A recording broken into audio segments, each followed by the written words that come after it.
Présent. Donc, vous êtes à la présentation d'Action Égalité des chances avec MinPioneer et article 1. Donc, pour info, vous avez dû avoir la notification, mais le webinaire est enregistré puisqu'on va le partager avec ceux qui ne pouvaient pas être là ce soir. Voilà. Donc moi je m'appelle Théophile, je suis un des bénévoles de Mine par Lumi et je voulais commencer, avant de passer la parole aux différents intervenants, par un peu expliquer pourquoi Mine par Lumi s'occupe de ce sujet ou s'y intéresse. Je dirais pas qu'on s'en occupe. Donc deux extraits peut-être. Donc déjà dans notre objet social, dans l'objet social de l'association, dans ses statuts, il y a deux éléments qui nous ramènent à des actions comme celles que vont présenter Camille, Thaïs et ce que fait l'école également. Donc la première chose, c'est que MPA doit veiller à ce que l'école reste un pôle de formation et de recherche de très haut niveau, pas juste de haut niveau, et adapté aux besoins de l'économie. Ça, il y a énormément d'études qui parlent de l'importance de la diversité en termes enfin, en tout terme, pour la performance, par exemple, des entreprises et des équipes. Donc, on est dans ce type d'action. Et aussi la valorisation des sciences et des technologies, valoriser et surtout les études qui mènent à des métiers scientifiques, les métiers d'ingénieur, deux docteurs qui sont aussi membres de l'association de master, etc. Donc on est pleinement dans notre objet social. Au-delà, le CA de MPA a, au cours des 2 dernières années, travaillé sur des axes stratégiques. Je vous ai mis l'un d'eux, qui est de faire participer nos membres, enfin de mettre nos membres même au cœur du débat au sein de sociétés. Donc, par exemple, le débat autour de l'égalité des chances dans les études supérieures. Vous avez vu, si vous suivez le sujet, des évolutions récentes aux États-Unis avec Affirmative Action, par exemple, qui a été, disons, annulé par la Cour suprême. Donc, c'est des débats de société et on souhaite que nos alumni puissent y participer, donc que vous puissiez y participer. Et c'est pas le seul débat, évidemment, c'est pas nos seules actions, c'est pas les seules lignes de notre objet social, mais ça en fait partie et c'est une grande demande qu'on a de nos membres, donc de vous. Et donc, on est ravis de faire ce genre d'action et c'est très mobilisateur pour notre communauté. Et avant de passer au sujet qui nous motive tout particulièrement aujourd'hui, en fait, l'association s'engage déjà un peu euh, en faveur de l'égalité des chances à travers différentes actions. Alors aujourd'hui, on va parler du deuxième pilier que vous voyez là, donc le mentorat d'étudiants, donc en partenariat avec Article 1. À chaque fois, les actions se font en partenariat avec une autre entité. Donc, par exemple, pour la mixité, on travaille avec une association d'associations d'anciens élèves qui s'appelle GEF, donc Grandes Écoles au féminin, et qui travaille à la visibilité des femmes lors d'interventions. Donc, vous pouvez regarder dans les événements, est-ce qu'il y a au moins une femme dans les tables rondes, etc. Donc, ce type de considération qui fait aussi des études sur l'évolution des statistiques et des perceptions. On a donc évidemment le mentorat étudiant, on va en parler tout au long de cette soirée. L'insertion professionnelle, donc ça c'est quelque chose déjà que l'on fait au niveau de l'école avec les étudiants de l'école qui ont des backgrounds variés. Et le logement étudiant puisque MPA gère et possède, pour faire simple, la résidence étudiante de l'école. On a aussi dans les plans de travailler sur les géographies. Donc je mets un S puisque il y a notamment, et j'ai pas mis de partenaire puisque c'est quelque chose qui est prospectif, qui n'est pas encore lancé, mais il y a deux partenaires qu'on a pré-identifiés qui sont des territoires aux grandes écoles qui travaillent sur l'accès aux études type mine de personnes qui habitent, pour faire simple, pas à Paris et pas en banlieue parisienne.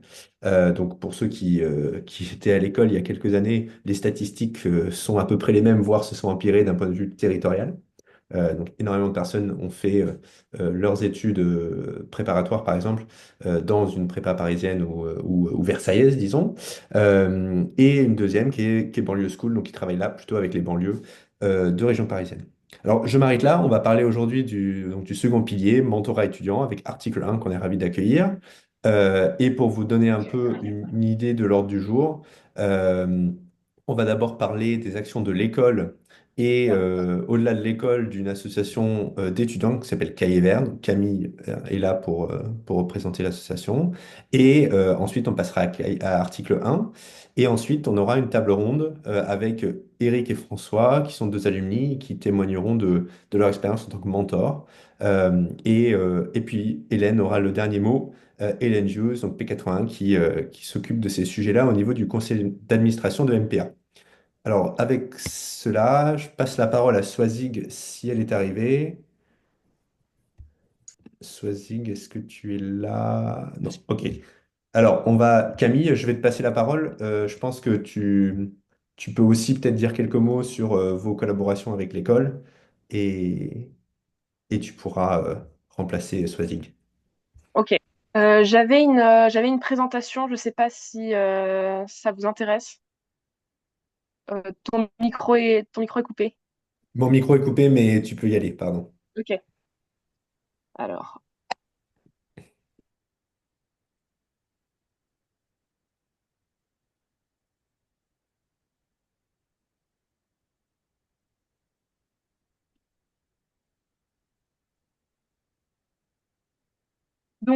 pour donner un peu le contexte, Cahiers Vert, c'est une asso gérée par les étudiants de l'école, qui a été créée en 2003, qui existe depuis un bon moment maintenant, et dont le but est de faire des actions sociales en faveur de l'égalité des chances en région parisienne.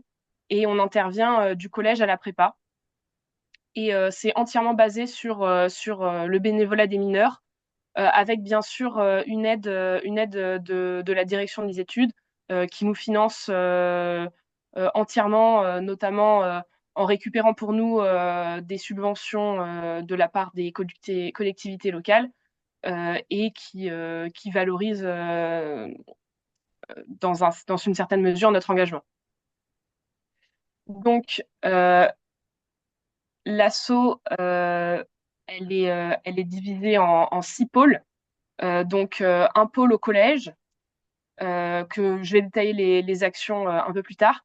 Un pôle soutien scolaire au lycée, un pôle en prépa et un espèce de gros pôle divisé en trois qui s'occupe du tutorat lycée, qui est l'une de nos grosses actions. On agit de la seconde à la terminale.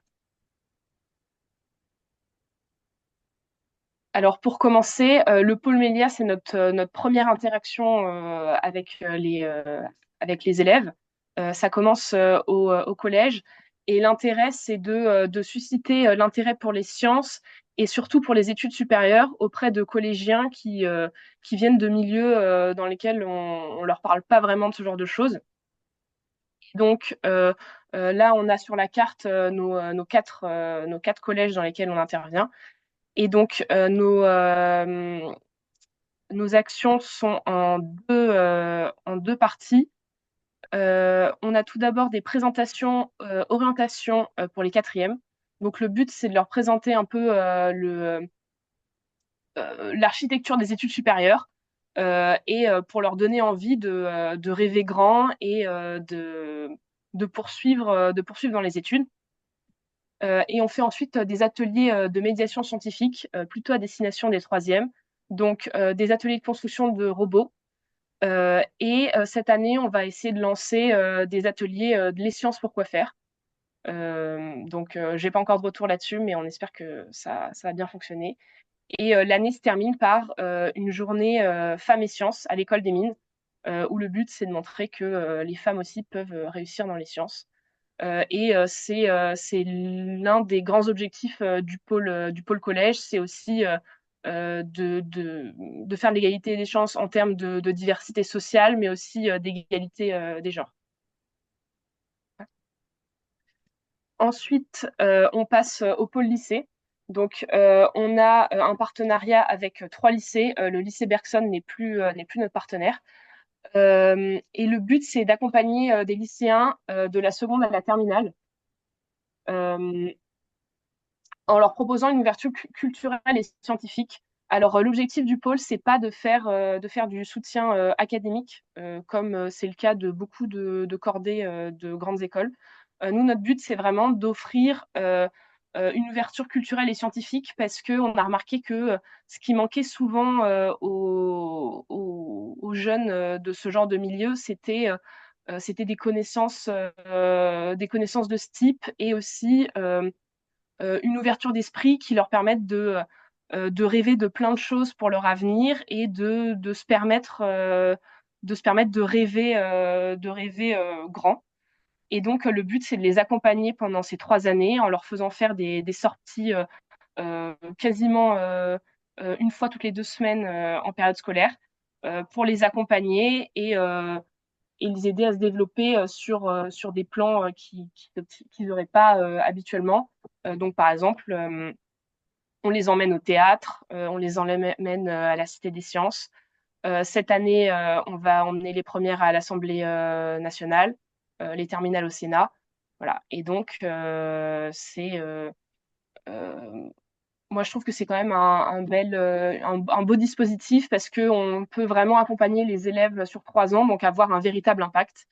Et à côté de ça, on les aide aussi on leur donne des conseils en orientation et on organise à la fin de la terminale une petite semaine de révision pour les aider pour le bac. Ensuite, on a le pôle soutien. C'est des séances des séances de soutien scolaire tous les jeudis après-midi dans un lycée de Paris, le lycée Colbert, où les mineurs se déplacent pour de l'aide aux devoirs. Donc, c'est assez classique, j'ai pas grand-chose à dire dessus. Mais c'est l'activité historique de l'association, la première qui a été lancée. Voilà. Donc, c'est un lycée qui est pas loin de Gare du Nord. Et enfin, le pôle prépa. On est partenaire avec quatre lycées qui ont des classes préparatoires. Le lycée Buffon, le lycée Claude Bernard, le lycée Saint-Louis et le lycée Henri IV. Et le but, d'identifier en début d'année, alors pour Buffon, Claude Bernard et Henri IV, des élèves en difficulté, pour leur offrir un tutorat méthodologique, psychologique et disciplinaire tout au long de l'année. Donc, un étudiant de l'école des mines suivra 3 à 4 préparationnaires. Et pour le lycée Saint-Louis, c'est un peu différent. C'est des élèves qui sont directement issus d'un dispositif de cordée de la réussite, qui ont donc dès l'intégration dans le lycée, ils font partie de ce dispositif. Et donc, nous, on vient rajouter notre aide avec ce tutorat. Mais sinon, après, ça fonctionne de la même manière. Voilà. Et donc, c'est un engagement tous les jeudis après-midi des étudiants de l'école pour aller aider ces préparationnaires. Et le but, c'est d'éviter l'abandon en classe préparatoire et d'accompagner ces élèves qui, même si ils seront pas forcément les plus brillants en classe préparatoire, au moins ils pourront aller jusqu'au bout et tirer profit de cette expérience, ce qui n'aurait pas forcément été le cas euh, s'ils avaient abandonné par manque d'aide.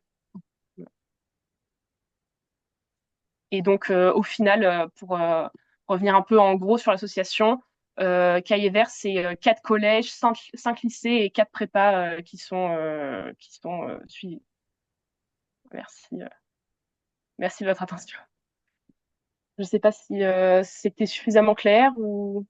Alors, je pense que c'est hyper clair. Si tu veux, on peut garder peut-être les questions en groupé pour la fin, D'accord. puisqu'il y aura des questions à la fin. Merci beaucoup, Camille. Euh, donc, on va passer la parole à Thaïs pour... Donc, peut-être que je vais ajouter juste un mot pour l'école, comme l'école a eu un empêchement, je pense. Cahiers Vert se concentre sur les... Donc c'est une action de cordée qui se passe à Paris. L'école, comme vous le savez, a différents sites. Et donc les différents sites, en fait, portent, et j'aurai pas la liste comme ça de tête, mais à Sofia, il y a des ateliers de bricolage, je dirais, de réparation qui sont organisés. Il y a plein de choses. Donc chaque site a un peu ses cordées. Et à Paris, bon, je ne sais pas si c'est exactement ça, mais disons que c'est Cahiers Vert qui porte ces actions donc cette vingtaine d'étudiants avec d'autres qui animent ça. Thaïs, on te passe la parole pour article 1, Oui, pour le super. mentorat article 1. Ouais.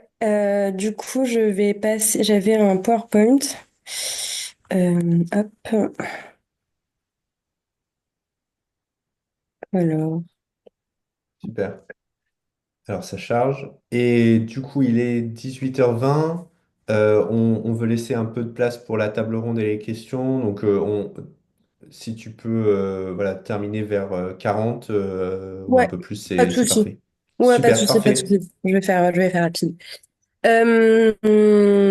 Du coup, vous voyez bien le PowerPoint? Très bien. Ok, super. Du coup, bonjour à toutes et à tous.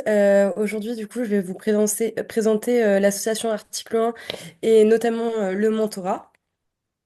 Du coup, nous, on est une association qui a été créée en 2018.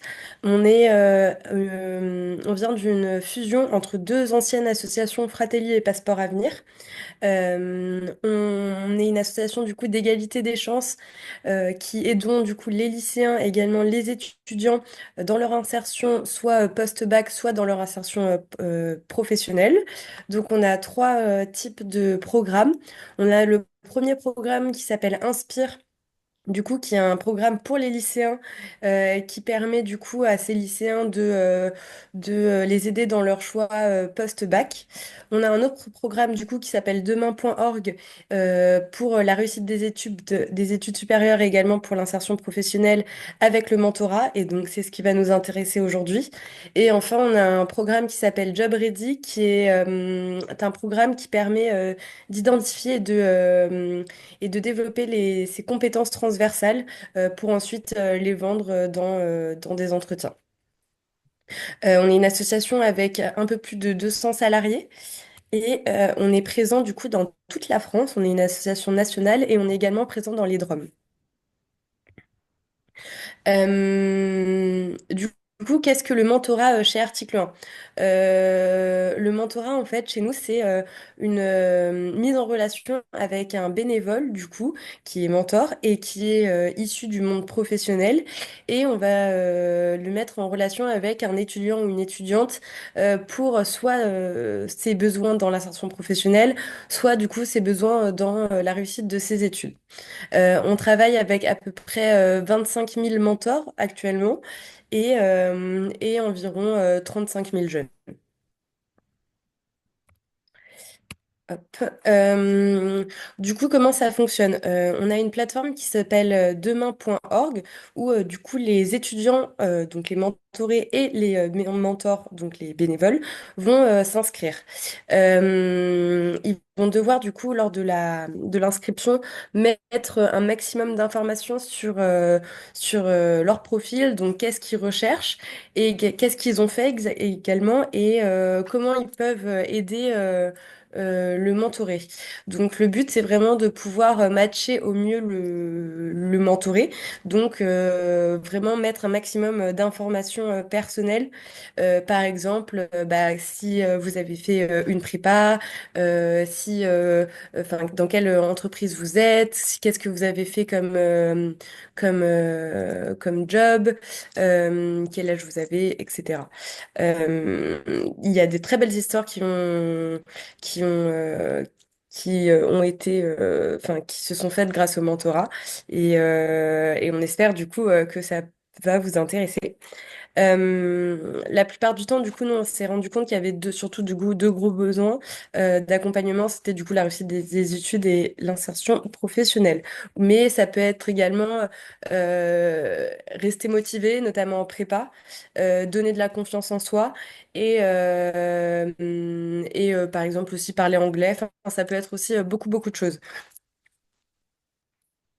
Donc là, moi, je vous ai parlé de la relation mentor-mentoré, mais chez Article 1, on a aussi un référent de suivi. Donc ce référent de suivi, c'est une personne qui est salariée chez Article 1 et qui est là pour veiller au bon déroulement du binôme.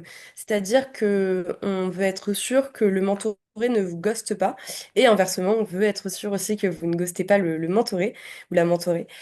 Et donc, du coup, on va vous envoyer des mails ou on va vous téléphoner parfois pour être sûr que tout se passe bien. Euh, Parfois, ça peut arriver que le mentoré vous dise qu'il a des problèmes de financement, de logement. Ça, c'est le mentorat chez Article 1, c'est bien un mentorat pour réussir ses études ou pour s'insérer dans le monde professionnel. Tous les soucis hors ça, donc de logement ou de finance, ce n'est pas entre guillemets votre problème. Et du coup, parfois, ça peut nous arriver qu'il y ait des mentors qui savent pas trop quoi faire. Et donc, dans ces moments-là, n'hésitez pas du coup à renvoyer du coup le mentoré vers son référent de suivi parce qu'on a énormément d'aides en place et on a énormément de partenariats avec des associations sur la santé mentale, sur les logements. Et donc ça, encore une fois, votre rôle, c'est vraiment de les aider du coup dans leur insertion professionnelle ou dans la réussite des études, mais pas dans autre chose. Voilà. Euh, L'accompagnement, c'est donc un accompagnement individuel. Vous avez bien seulement un seul mentoré. Nous, ce qu'on propose également, ce sont des groupes WhatsApp des groupes WhatsApp pour les mentors, pour qu'ils puissent, enfin, pour que vous puissiez vous donner des partages de bonnes pratiques sur telle ou telle question. On organise également des événements mentors et également, moi, j'organise des ateliers en classe, à savoir des préparations et des préparations aux oraux et des simulations aux oraux. Ça se fait souvent en prépa et donc j'ai souvent besoin de bénévoles pour faire un peu le jury ou pour les aider du coup dans leur préparation aux oraux. Voilà. Du coup, comment on devient mentor? Bah, comme je vous l'ai dit, on s'inscrit sur la plateforme demain.org. Et, pour finaliser votre inscription, vous devez absolument faire une formation en ligne qui est obligatoire. Et c'est des espèces de petits webinars, entre guillemets. Et si vous ne les faites pas, eh ben, on ne peut pas vous matcher. Ça dure pas très longtemps, je crois que ça dure 1 heure maximum. Ensuite, quand on vous a matché, on vous propose également différents webinars. Donc, ça peut être des temps d'accueil des bénévoles. Donc là, c'est tous les, les vendredis, une fois toutes les 2 semaines. C'est si vous avez des questions sur votre mentorat, que vous savez pas trop quoi répondre, et ben là, il y a des chargés de suivi qui sont là pour répondre à vos questions. On a également des formations à la posture de mentor. Donc, pour bien être préparé à ce genre de mentorat. Et enfin, on a des cas pratiques et des mises en situation. Donc là, c'est quand vous vous inscrivez sur la plateforme demande.org. Là, c'est le différent parcours que vous avez. Donc d'abord, vous avez l'inscription. Ensuite, vous avez le matching qui peut être en attente si vous n'avez pas fait votre formation, du coup. Et enfin, le suivi. Vous avez également, du coup, tout un guide mentor pour bien vous accompagner lors de votre mentorat. Et donc là, voilà, bien communiquer avec son mentoré, aider son mentoré dans sa recherche d'emploi, les compétences transversales et les aides à la vie étudiante. On vous donne également des aides pour votre mentoré si vous le souhaitez.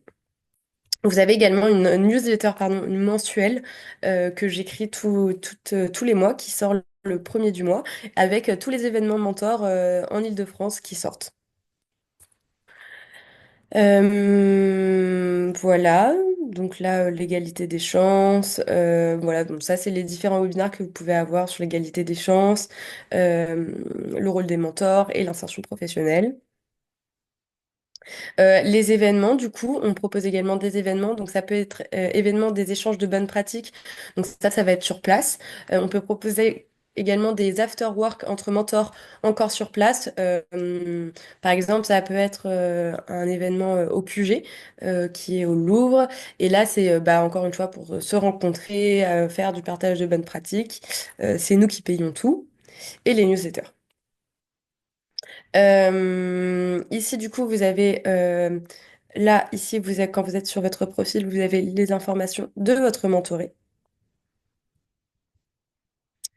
Et oula, pardon. Voilà. Et ensuite, c'est tout. Voilà, j'ai fait rapide. Euh, Hyper rapide. Merci Thaïs. Eh bien, est-ce qu'on peut faire, c'est passer directement à la table ronde et puis ensuite on reviendra pour les questions sur la mécanique pour passer le pas avec article 1.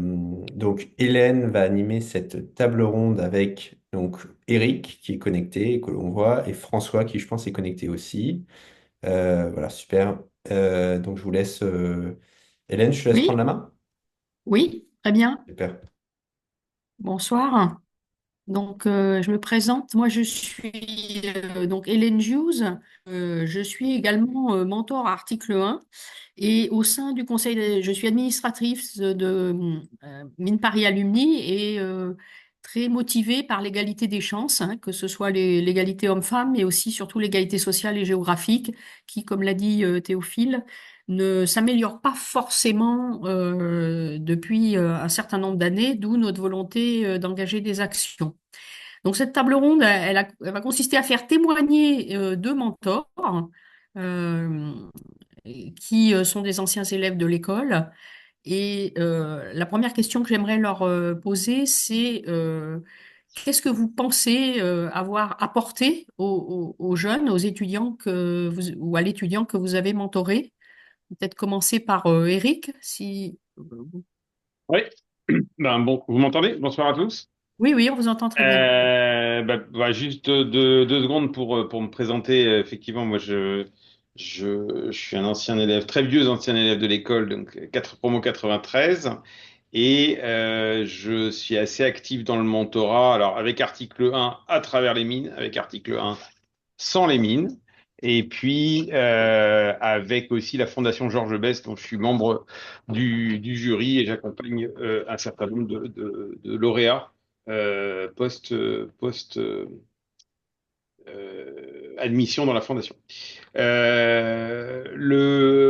je dirais que les apports, ils sont, et c'est ça qui est sympa, je pense, de part et d'autre, c'est qu'ils sont extrêmement variables et de nature très différente. Et l'intérêt, c'est d'arriver à bien capter le besoin de la personne qu'on a en face et d'arriver à le détecter, le comprendre et à le satisfaire. Donc, ça peut être des besoins qui sont liés à du réseau. C'est quand même souvent un des points qui manquent, hein, et dans les inégalités sociales, pour moi, j'aurais presque tendance à dire que ce point-là devient numéro un par rapport au problème économique dans beaucoup de cas. C'est bien évidemment aussi ça peut être du coaching sur CV, entretien, lettre de motivation, des choses plus classiques comme ça. Et puis, je dirais, quand ça se passe bien et qu'il y a une relation un peu plus nourrie qui s'installe, ça va être aussi une aide, je dirais, de nature plus euh, remonter le moral, aider à détricoter des dilemmes qu'ils peuvent avoir dans des choix, etc. Alors ça se passe dans moins de cas parce qu'il faut avoir atteint un niveau de relation beaucoup plus fort. Et dans mon expérience, les niveaux de relation, en fait, c'est assez binaire. C'est-à-dire qu'il y a peu de gens avec qui la relation est moyenne, soit ça ne marche pas, il se passe pas grand-chose. Il y a eu un premier contact et ensuite le truc s'étiole. Soit il y a quelque chose de beaucoup plus fort et beaucoup plus durable et qui continue d'ailleurs après être sorti du formalisme du mentor. Voilà, moi, j'ai un peu cette vision assez binaire et finalement peu de cas où on est dans un ventre mou intermédiaire. Ok, merci beaucoup Eric. François, est-ce que vous voudriez répondre à la même question? C'est-à-dire, qu'est-ce que vous pensez que cette démarche-là de mentorat apporte aux étudiants, enfin aux mentorés? Oui, bah, bonjour à tous. Oui, alors, bon, je suis aussi ancien des mines, P94, donc à peu près la même promo, enfin très T'es un proche de jeune, t'es un CDE. jeune. Voilà. Ouais. J'ai en fait mon témoignage est assez similaire. Ça dépend pas mal des étudiants alors j'en ai eu plusieurs par article 1 en dehors des mines parce que j'avais commencé avant que ça existe aux mines. et par d'autres associations aussi. Et ce que j'ai pu constater, c'est que ça dépendait pas mal des étudiants, s'ils étaient clairs dans leurs besoins, dans ce qu'ils voulaient. J'en ai eu plusieurs qui savaient exactement ce qu'ils voulaient et donc bah, c'est clair, on s'adapte, on essaye de répondre à leurs besoins et ça peut être très varié, hein, de l'écoute, des besoins de se rassurer sur leur orientation ou des conseils sur leur organisation, sur comment faire face à leurs différentes challenges au niveau des études. Et puis, il y a aussi parfois des étudiants sont inscrits parfois sur un coup de tête. Et donc là, bah, c'est plus difficile parce qu'ils ne savent pas trop ce qu'ils cherchent ou alors ils se sont réorientés en cours de route. Et donc, c'est un peu plus difficile. Et comme disait Eric, ça finit par s'étioler. Mais voilà, c'est très varié. Et on s'adapte aux étudiants en fait à ce qu'ils cherchent. Parfois ça évolue en cours de route aussi en fonction bah, de leur évolution à eux et de comment ils avancent dans leurs études. Ok, merci François. Moi, je vais apporter mon propre témoignage. Donc, moi, j'avais fait du mentorat en entreprise, hein, parce que vous savez qu'il y a beaucoup d'entreprises qui proposent aussi ce genre de dispositif. J'avais mentoré un étudiant de l'école des mines de Paris, hein, c'est un dispositif qui est proposé aux anciens élèves. Et puis, donc, bah, je mentor un étudiant via article 1. Euh, donc, moi, je soulignerais deux points. C'est que les étudiants là qui se sont inscrits sur la plateforme d'article 1, j'ai l'impression quand même qu'ils ont fait une démarche très volontaire.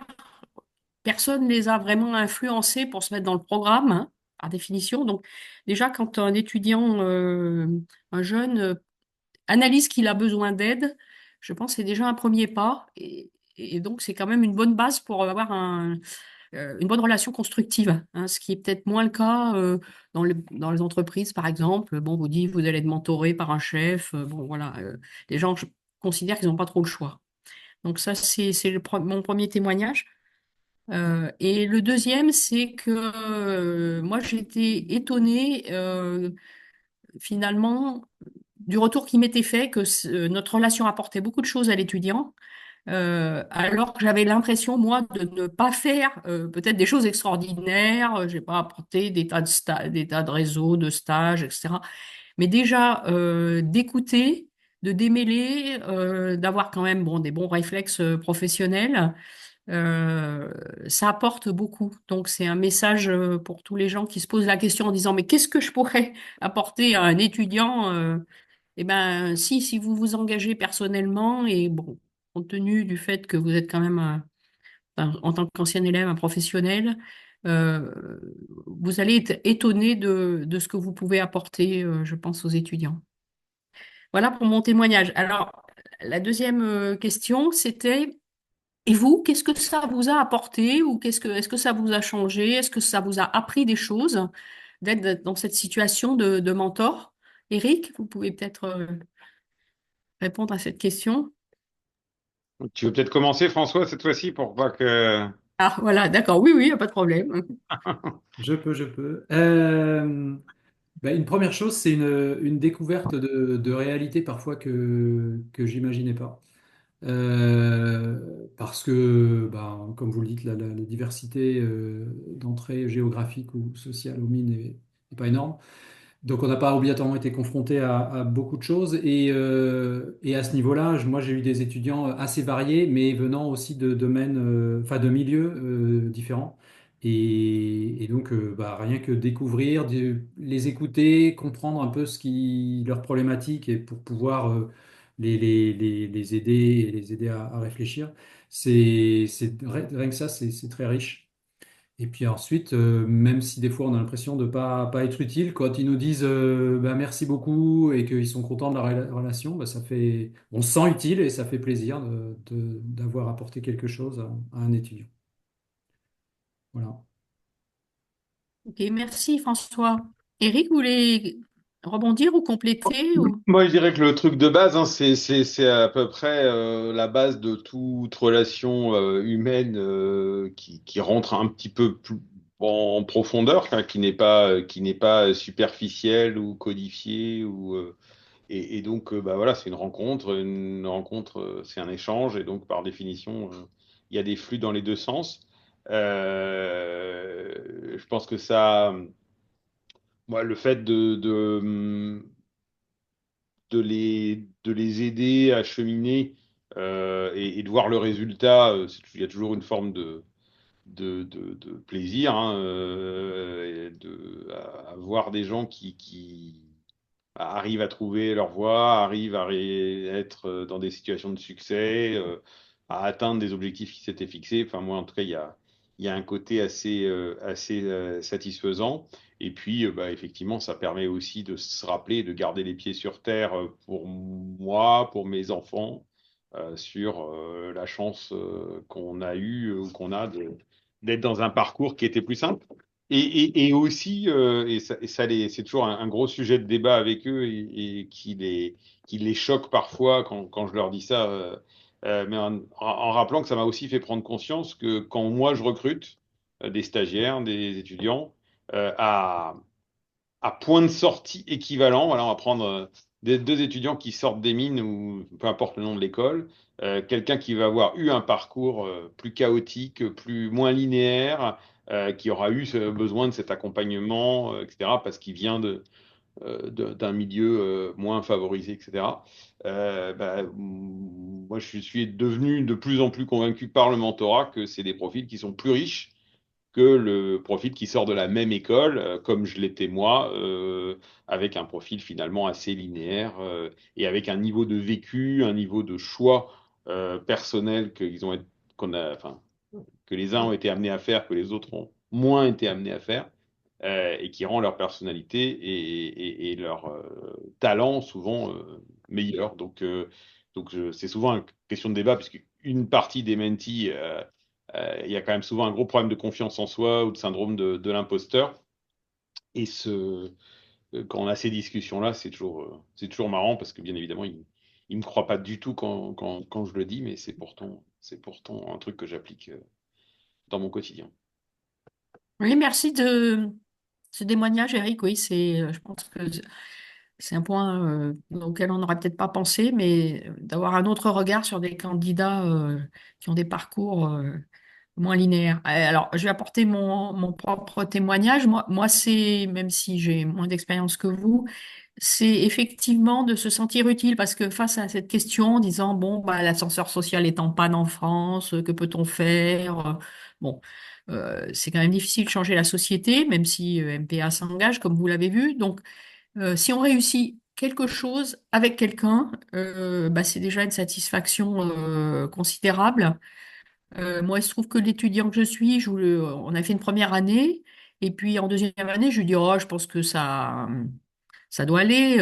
Bon, il voulait poursuivre, et c'est vrai que quand je voyais comment il était au début de notre relation, puis ensuite un an ou 18 mois après, comme il avait pris confiance, et comme ses résultats scolaires étaient OK, bah, c'est une satisfaction tout simplement de se sentir utile.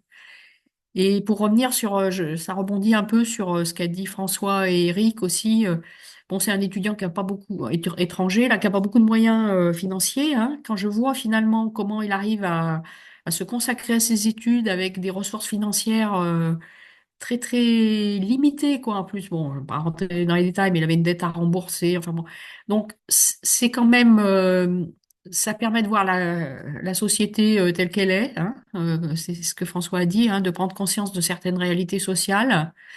Et au fond, c'est quand même un peu d'admiration, quoi. Enfin, voilà, c'est pas facile pour eux quand ils sont dans des situations difficiles d'être quand même focalisés sur leurs études. Donc, cette prise de conscience, je pense, elle permet de regarder l'ensemble des étudiants, le reste de la société avec un autre regard. Voilà un peu pour la table ronde. Alors, Théophile, je pense qu'il nous reste du temps pour des questions, du coup. Peut-être que... Tout à fait, tout à fait. Et je pense que peut-être pour lancer, enfin juste peut-être pour répondre aux questions avant qu'elles n'arrivent, Thaïs, est-ce que tu peux rappeler, je dirais, les étapes concrètes pour se lancer dans un mentorat? Et ensuite, oui, évidemment, on prend les questions de tout le monde. Merci Eric et François.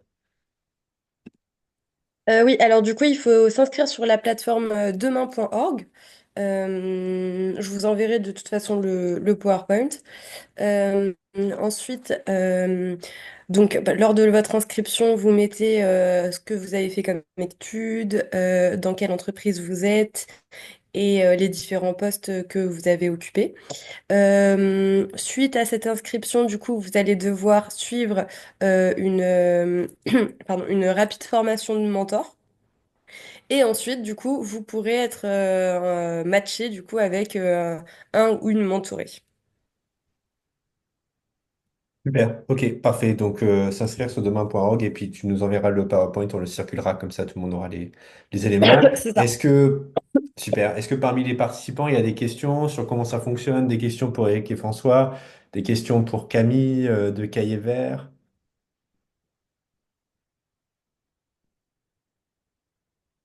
On a le temps, donc n'hésitez pas, vous pouvez ouvrir votre micro. On a commencé en retard, mais j'ai stressé tout le monde, donc on est en avance. Non, tout est clair. Peut-être s'il y en a qui sont motivés pour se lancer, vous pouvez le dire, mettre un pouce, quelque chose. Ça vous a motivé? Vous êtes réticent pour qu'on sache aussi? Françoise, Ouais, je prends la parole 2 secondes. merci. Je suis un cas tordu parce que je suis une mineure de P73, donc c'est quand même pas d'hier. Et je suis intéressée par le sujet parce que je fais partie par ailleurs de France Bénévolat et puis également d'une association d'accompagnement de demandeurs d'emploi. Donc j'ai l'occasion de faire du mentorat entre guillemets, mais en fait c'est par rapport à des gens qui ont des profils complètement différents des ingénieurs, etc. Donc j'ai été très intéressée par tout ce que vous avez dit sur les accompagnements, dans la mesure où c'est exactement le même genre de sentiment entre guillemets que je ressens quand j'accompagne les demandeurs d'emploi. Et par rapport au rôle, enfin, article 1 proprement dit, je voulais, parce que je suis arrivée un peu en retard, donc je voudrais juste me faire confirmer, les bénévoles qui sont à article 1, est-ce que c'est bien uniquement des mineurs, des ingénieurs mines de Paris, ou est-ce que ça peut être n'importe quelle école, enfin, ou n'importe quel type d'actifs? Est-ce que Mhm. c'est toujours des actifs? Est-ce qu'il y a une limite d'âge dans les actifs? Enfin, et ça, c'était ma première question. Et puis la deuxième question, c'était avec mon éclairage femme ingénieure, finalement, qu'est-ce que vous avez comme expérience avec la vision femme, je dirais, de ces mentorats? Peut-être juste avant que Thaïs détaille les critères, juste peut-être pour le contexte, la raison pour laquelle on a contacté Article 1, parce que Article 1 est j'ai envie de dire, une énorme association, une grande association qui a des salariés, qui mène différentes actions et qui est professionnelle, ben voilà, Thaïs parlait du Mhm. suivi des couples mentors, mentorés, etc. Ça, c'est quelque Oui, chose oui, ça, que j'ai bien entendu. MPA voulait pas un peu réinventer. Et donc, c'est pas du tout, enfin, OK, nous, ce qu'on cherche à faire, c'est disons, diriger nos alumni vers d'accord. Article 1 comme association référencée parmi d'autres qui fait ce genre d'action. OK, je Thaïs, je voulais te me faire laisse confirmer ça, compléter. d'accord. Merci. Du coup, oui, pour répondre à la première question, donc tout type de personnes en fait travaillant ou ayant travaillé est invité à devenir bénévole pour aider du coup les mentorés. Donc il n'y a pas que les mines, on est vraiment beaucoup. Et pour répondre à la deuxième question, et bah, Et que des figurez-vous, actifs, hein, on est bien d'accord, que des actifs, hein. c'est soit que des actifs, mais ça peut être aussi en début de retraite. Ouais, d'accord. OK. Oui, oui, oui, j'ai aussi des bénévoles qui, je dirais, on accepte jusqu'à environ, oui, c'est ça, enfin, début de retraite, on accepte aussi. D'accord. Parce que Ouais. je pourrais, moi, au titre de France Bénévolat, je vois des tas de gens qui veulent faire du bénévolat. J'essaye de les orienter vers des trucs qui pourraient les intéresser. Donc, c'était pour savoir un peu le cadre des profils de bénévoles, quoi. Oui, bah, actif ou pré-retraite ou retraite. D'accord. OK. Et pour la deuxième, pour la deuxième question, effectivement, alors en plus, on vient d'avoir un nouveau programme qui s'appelle le programme STEM, donc sciences, technique. En gros, c'est un programme de mentorat seulement pour les filles.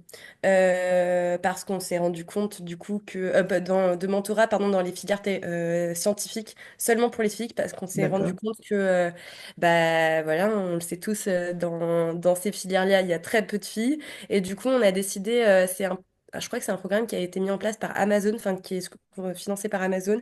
Et en gros, le but, c'est vraiment de créer une communauté de filles pour qu'elles puissent s'entraider. Elles ont un WhatsApp, elles ont un mentorat un peu plus poussé également, des visites d'entreprise, pour pouvoir vraiment les aider au mieux, du coup, dans ces filières-là. Oui, franchement, avoir D'accord. une plus-value scientifique, enfin, une mentor dans Ok. la filière scientifique, c'est plus que demandé. Ok. Alors, D'accord. si je peux me permettre de rebondir sur cette question, la fille-garçon, c'est un sujet qui intéresse MPA, hein, comme l'a dit Théophile. en- euh, le pourcentage de filles, par exemple, l'école des mines de Paris était entre 25 et autour de 25%. C'était à peu près stable. Ça a augmenté très, très doucement dans les dernières décennies et ça se stabilisait. Mhm. Là, la dernière rentrée a montré un effet assez négatif de la réforme des études du lycée. Les choix que font les élèves avec les modules, etc., a encore détourné des jeunes filles de choisir les modules scientifiques qui leur permettraient ensuite d'aller en classe préparatoire et faire des études d'ingénieur. Moi, j'ai D'accord. échangé avec une autre association qui s'appelle Elle Bouge, qui dit que finalement les filles sont peut-être plus rassurées en rentrant dans des études d'ingénieur avec prépa intégrée, parce que bon, ça paraît moins risqué, etc. Mais voilà, je ne veux pas trop m'étendre, mais en fait, c'est vraiment un enjeu et on peut pas dire le combat est gagné, quoi. Il Mhm. n'est pas gagné, ça n'a pas beaucoup évolué et finalement, on peut pas dire qu'on est dans une période où ça s'améliore encore, hein. Voilà. Mhm. D'accord. C'est ce que j'ai remarqué vu de loin parce que quand je suis rentrée, on devait être 7 sur 70, donc ça fait quand même 10%. Et là, c'est 20-25%, quoi. C'est pas énorme. Eh ben oui, mais moi, quand j'étais donc en promo 81, on était 5 sur 70. D'accord. Voilà. Mais il y a Ok. peut-être d'autres questions, peut-être.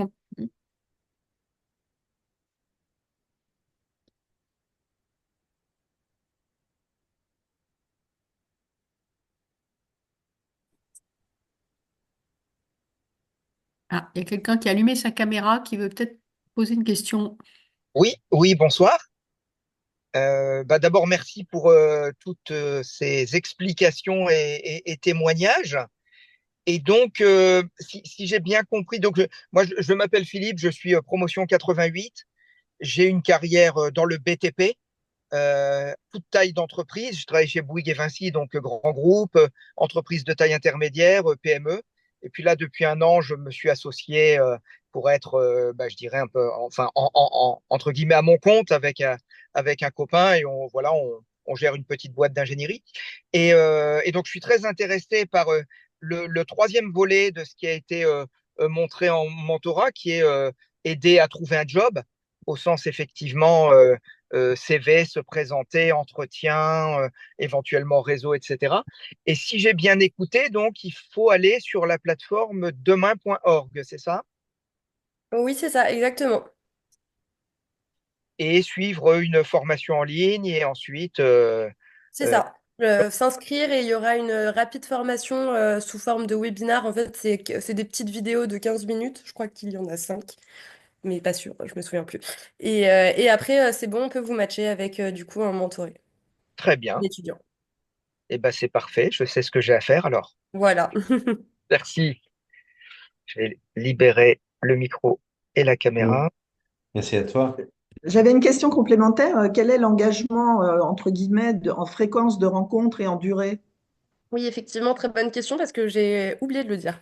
Alors ça, c'est comme vous voulez. D'accord. Voilà. En gros, c'est vous, du coup,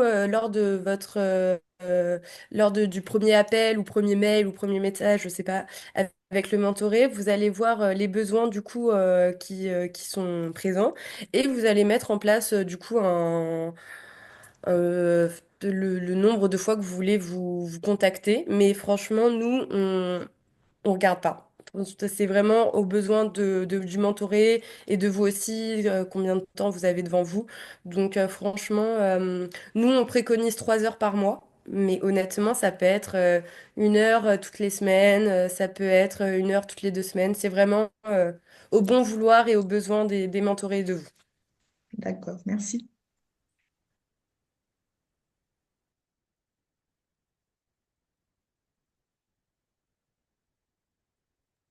Bon, et bien, s'il n'y a pas de questions, Hélène, je te propose de faire la conclusion. Oui, merci Théophile. Bah, déjà, je voulais remercier les intervenants. Ça nous a permis notamment de prendre connaissance là, de l'engagement des élèves de Cahiers Verts et voilà, toutes les possibilités offertes par article 1. Donc mon message, c'est n'hésitez pas à vous engager dans cette voie. Comme vous avez vu, vous serez utile et vous-même, vous en aurez un bénéfice. Alors, comme on n'est pas très très nombreux cet après-midi, Théophile a dit qu'il avait enregistré la conférence, hein. Donc, je pense que soit sur le site de MPA ou sur d'autres, le réseau social LinkedIn ou autre, il y aura un lien pour revoir cette conférence. Donc, je vous incite à la faire connaître dans votre propre réseau, hein, auprès de vos amis ou d'autres élèves. Voilà, pour que des élèves de Minpaya Alumni s'engagent, sachant que c'est complètement libre, hein, il n'y a pas de suivi, nous on ne sait pas combien il y en a, enfin sauf par des relations informelles. C'est une opportunité qu'on offre, mais on pense qu'elle a fait ses preuves, donc on vous invite à être également les ambassadeurs de cette initiative. Ben, merci Hélène, et tenez-nous au courant, du coup, si vous passez le pas. Ça nous intéressera de suivre et de pouvoir vous inviter à témoigner à votre tour. Ben, je vous souhaite toutes et tous une bonne soirée et de bonnes fêtes. Merci Merci, bonsoir beaucoup. à tous. Merci, Et merci. Bonsoir, Merci merci. n'hésitez pas. Thaïs. Je vais vous envoyer Merci à le PowerPoint. tous. Au Merci revoir. Thaïs.